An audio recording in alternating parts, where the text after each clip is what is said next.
Nous avons toujours eu des bonnes relations. Le président Poutine et moi-même avons toujours eu de bonnes relations. C'est pourquoi il est si triste que cette guerre ait eu lieu. Ce ne serait jamais arrivé si j'avais été président. C'est tellement triste de voir ce qu'il s'est passé. Il y a tant de morts. D'ailleurs, tant de villes sont démolies là-bas. Vous parliez de Gaza, eh bien regardez l'Ukraine. Tant de ces villes sont aussi des sites de démolition, démolis. C'est tellement triste. Cela n'aurait jamais dû arriver. Tous ces beaux dômes dorés, mais surtout toutes ces belles personnes sont mortes. Et cela n'aurait jamais dû arriver.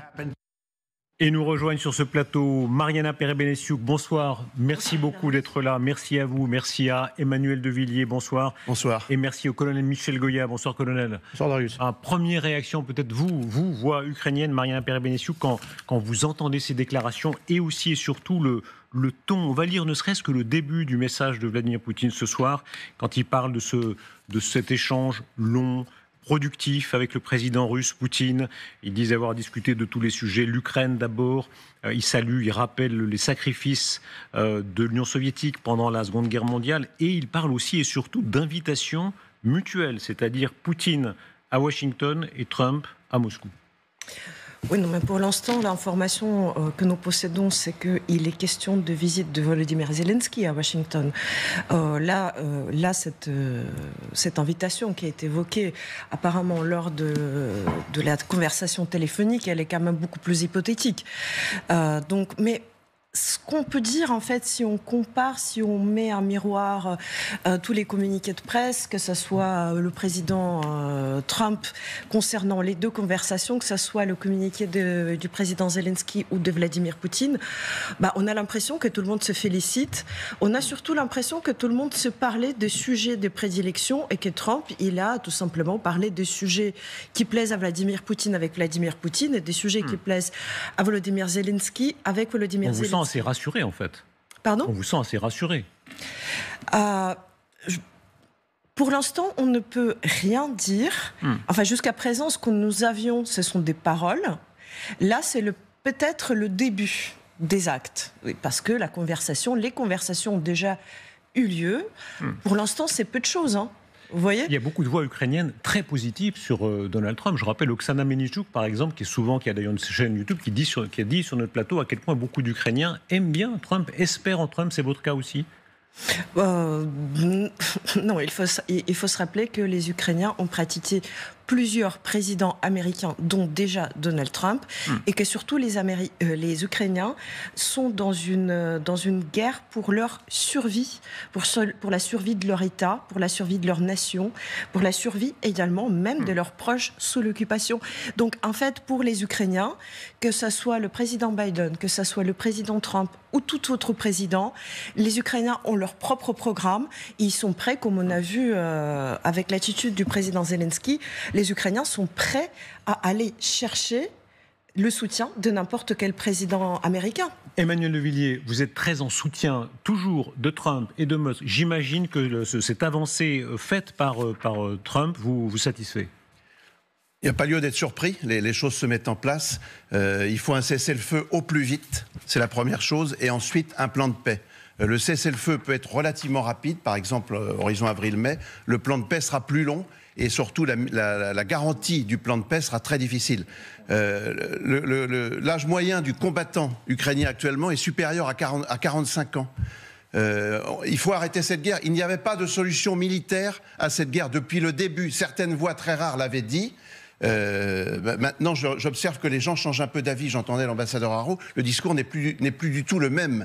Et il faut arrêter cette guerre qui n'a pas d'issue militaire et qui est un drame absolu. Alors, est-ce qu'il y a une issue militaire ou non ? Est-ce que les Ukrainiens continueront à se battre ou non ? Je vous donne tout de suite la parole, mais écoutez ce que disent les États-Unis, puisque les États-Unis dévoilent leurs cartes. Et selon les États-Unis, contrairement à ce que longtemps ont dit les Ukrainiens, et j'imagine toujours, selon Pete Hegseth, le secrétaire à la Défense, il n'est pas possible actuellement de reconquérir le Donbass et la Crimée. Écoutez-le. Nous ne mettrons fin à cette guerre dévastatrice et n'établirons une paix durable qu'en associant la force des Alliés à une évaluation réaliste du champ de bataille. Nous voulons, comme vous, une Ukraine souveraine et prospère. Mais nous devons commencer par reconnaître que revenir aux frontières de l'Ukraine d'avant 2014 est un objectif irréaliste. Poursuivre cet objectif illusoire ne fera que prolonger la guerre et causer davantage de souffrance. Voilà. Pourquoi les Américains disent-ils ça maintenant? Ils disent qu'il est illusoire de vouloir reconquérir le Donbass et la Crimée. Ils l'ont toujours dit, en fait. Ils l'ont toujours dit, globalement. Général Millet, c'était fin 2022, disait sensiblement la même chose. Dans cette guerre qui ressemble à un combat de boxe sans limite de temps, où on ne peut vaincre que par KO ou par jet de l'éponge d'un des deux camps, les Américains en particulier, et le reste aussi, n'ont donné les moyens, ne voulaient surtout pas d'un chaos de la Russie. Et donc, il parle là de négociation. Oui, non, mais bien sûr. C'est ça la grande différence. Là, on entre dans une négociation. Je rappelle que souvent les Ukrainiens ont rappelé, c'est le cas notamment sur notre plateau d'Alapoïdi, que négocier c'est du pétainisme, que c'est de la lâcheté. Pourquoi maintenant les Américains disent-ils ça? Attendez, et quand on parle qu'il n'y a pas d'issue militaire, il faut se rappeler que le début déjà de la guerre, l'invasion militaire, la solution militaire, elle a été actée par les Russes. Donc, en fait, je ne comprends pas pourquoi exactement on lit ce message comme étant adressé aux Ukrainiens surtout, et pas aux Russes. Aux Russes aussi. Parce qu'il faut se rappeler une chose, et là c'est vraiment une sorte de différence. Rappelons-nous de tweets de Donald Trump à l'occasion de changement de régime politique en Syrie, où Donald Trump, en fait, il a rebondi sur les Russes qui ont dû évacuer leur base militaire. Et en fait, de manière absolument extensive, il a dit, voyez, les Russes, ils n'ont rien à gagner, c'est parce qu'ils ont perdu énormément d'hommes en Ukraine et que cette guerre doit cesser. Donc, en fait, si on regarde les opinions de Donald Trump, c'est probablement les Russes qui ont énormément de pertes d'hommes. Donc quand il parle de perte d'hommes qu'il faut arrêter, s'il le faut, il s'adresse à la Russie surtout. Et vous avez raison, Marianne a raison. Pourquoi ne pas continuer le combat? Pourquoi les Ukrainiens ne continueraient-ils pas le combat? C'est possible. En réalité, il y a deux options. Oui, mais attendez, pourquoi le président Zelensky parle de négocier? Il n'y a aucune raison de négocier. Il devrait continuer le combat. Les deux pays sont à bout de souffle pour des raisons sensiblement différentes. Mais cette guerre est un drame. On est dans la 4e année, l'ambassadeur Haro l'a dit, d'une nouvelle guerre 14-18. Non, les deux pays sont à bout de souffle. Évidemment que la guerre peut se poursuivre comme en 14-18 jusqu'au dernier Allemand et au dernier Français. Enfin, soyons sérieux. Non, je ne suis pas d'accord. Militairement, l'Ukraine peut gagner cette guerre. Mais plus avec le désengagement américain. Non, mais voilà, le vrai paramètre, c'est ça. C'est-à-dire, préciser, sans les Américains, les Ukrainiens et les Européens ne peuvent pas vaincre. On est incontestablement sur un bras de fer. Et les choses sérieuses, les choses les plus importantes, il y a le front qui est visible. Et le front, globalement, il ne bouge pas beaucoup. En revanche, tout ce qui se passe de manière invisible, derrière, c'est ça que les choses les plus importantes se passent. Et là, ce que constate, c'est que, effectivement, il y a cette année 2025, c'est une année où les deux adversaires sont épuisés, mais il y a toujours peut-être l'espoir que les Russes sont plus épuisés et s'usent plus dans ce conflit. Je termine. Qui sont plus que les Ukrainiens. Il y a des signes. Leur offensive s'arrête en ce moment. Ils ralentissent. Ils ont des pertes considérables. La réalité, c'est l'inverse. Je termine. Et donc, il y a cette possibilité, cette vision, cette théorie de la victoire, disant, écoutez, si on continue, 2025, là, ils sont en train d'épuiser leur stock d'équipements. 2025, peut-être qu'effectivement, on peut, si on continue le combat au même rythme, on peut peut-être, fin 2025, obtenir un changement de rapport de force et peut-être obtenir quelque chose. Ça, c'est une option.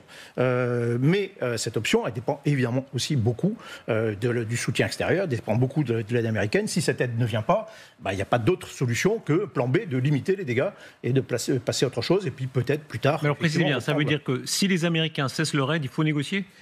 80% de l'équipement militaire ukrainien est importé pour l'instant. Ça diminue, ils sont en train de monter en puissance eux-mêmes, et sur ces 80%, vous avez 50% qui vient des États-Unis.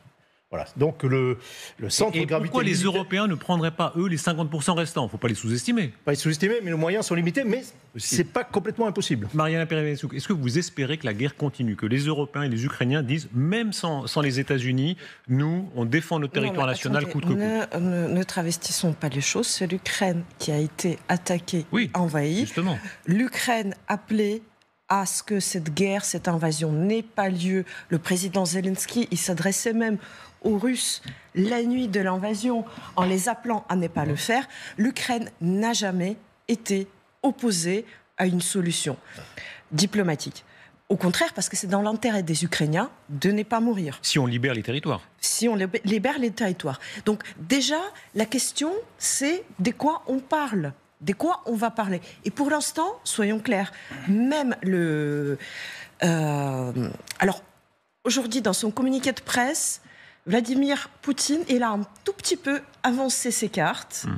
Pour dire que, avec le président Trump, ils ont parlé de négociations possibles, mais pour ça, il faut d'abord liquider les raisons de l'invasion.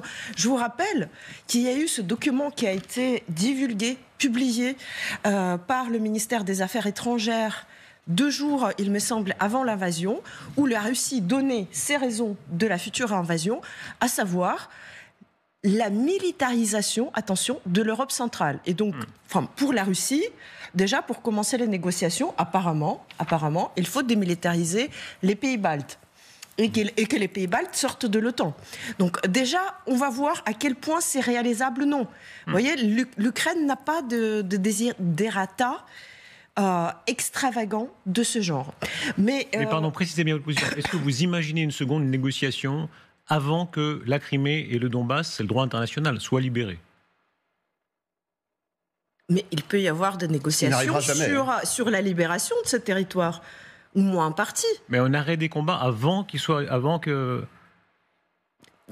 Pour l'instant, nous n'avons pas. Vous avez remarqué que le plan de paix de Donald Trump, qui devait être mis en exécution durant les 24 heures et devait porter ses fruits, n'a jamais été divulgué pour l'instant. Donc, nous ne savons pas de quoi il s'agit exactement. Donc, il me semble que, surtout suite à la conférence de Munich, on verra peut-être, éventuellement, plus clairement, dans des jours et dans des semaines à venir. Oui, mais madame, pour revenir aux fondamentaux, et je reprends le propos du colonel, il n'y a pas de solution militaire dans cette guerre sur le terrain, si ce n'est un léger avantage dans les situations actuelles, à la Russie, déjà. Alors, avec le désengagement américain, la guerre ne peut pas se poursuivre à la faveur de l'Ukraine. Et de toute façon, la logique est maintenant à la paix. Il y a trop de malheurs pour pouvoir continuer encore. J'ai juste une question à poser. Pourquoi on table tous sur le désengagement américain ? Parce qu'il est déjà en filigrane. Non, mais comment pouvez-vous contester ça ? Parce que, là, encore une fois, on a peu de choses à analyser jusqu'à présent, on n'a que des paroles.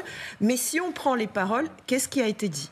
C'est que, éventuellement, il n'y aura plus d'aide à l'Ukraine sans contrepartie, mais apparemment, le terrain d'entente pour la contrepartie et donc la poursuite d'aide militaire a été trouvé.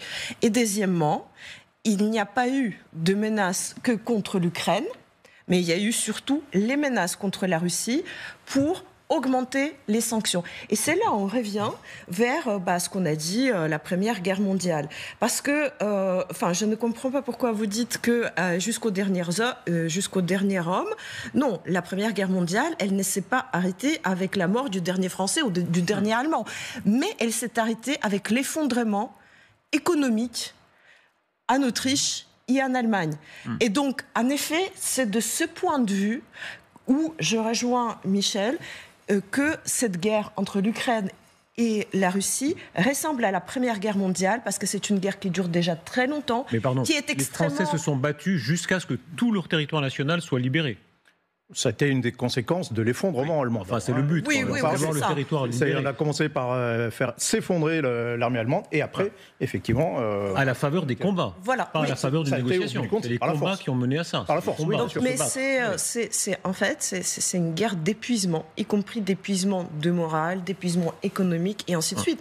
Et là, de ce côté-là, Donald Trump, au moins il a annoncé que si jamais son plan ne marche pas, s'il n'est pas accepté, il y aura des représailles de cet ordre-là contre la Russie, auquel cas l'Ukraine, elle peut en effet gagner, même militairement, parce qu'on peut voir qu'aujourd'hui, la Russie, depuis plusieurs années déjà, la Russie cherche des ressources absolument partout, y compris des soldats nord-coréens, les armes nord-coréennes, et ainsi de suite, et pour l'instant, il n'y a pas de résultats absolument probants du côté russe. Et vous avez raison de le rappeler. Écoutez les Américains ce soir qui disent effectivement qu'eux donneront beaucoup moins, mais les Européens pourront, dit-il, donner davantage. Ce qui est irréaliste. Ah, on verra, on va en discuter. Écoutez la version américaine d'abord qui dit d'abord les armes, notamment létales et non létales, maintenant ce sera beaucoup plus aux Européens de les donner.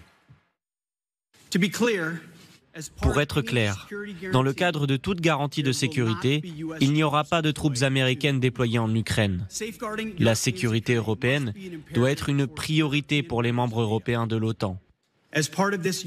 Dans ce cadre, l'Europe doit fournir la part prépondérante de l'aide létale et non létale à l'Ukraine dans le futur. Les membres de ce groupe doivent répondre à l'appel du moment. Voilà, l'Europe devra fournir la part prépondérante de l'arme, de l'aide militaire, létale et non létale. Là, il y a une demande d'effort aux Européens de la part des Américains. Sans être vulgaire, il renvoie à la patate chaude. Mais les Européens n'ont pas les moyens militaires, n'ont pas le complexe militaro-industriel pour remplacer les Américains, n'ont pas la volonté démocratique, parce qu'à un moment donné, les peuples vont quand même être consultés.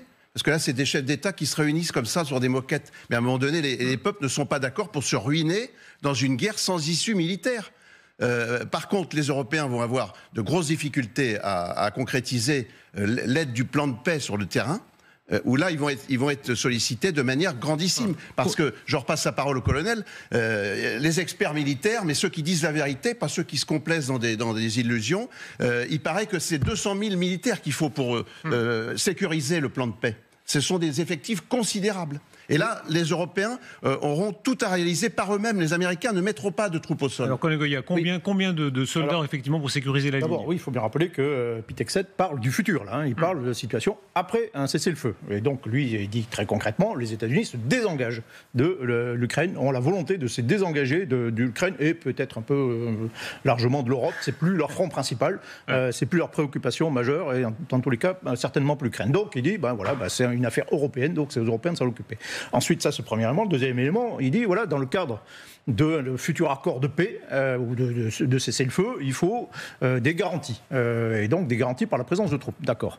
Mais en réalité, c'est même pas le nombre qui est important. 200 000, non, c'est complètement irréaliste. En réalité, personne... Non, mais attendez. Ce sont des spécialistes qui m'ont dit ça. Non, mais... croyez-le bien. Non, mais de toute façon, 200 000, personne ne peut déployer 200 000. Voilà, mais il y a un problème. Non, mais c'est ce que disait Volodymyr Zelensky. Oui, le président Zelensky, on peut quand même faire confiance. Lui disait 200 000. Oui, il connaît son État. Maximum déployable dans une grande opération de ce type, ce serait aux alentours de 50 000, ce qui est déjà suffisant.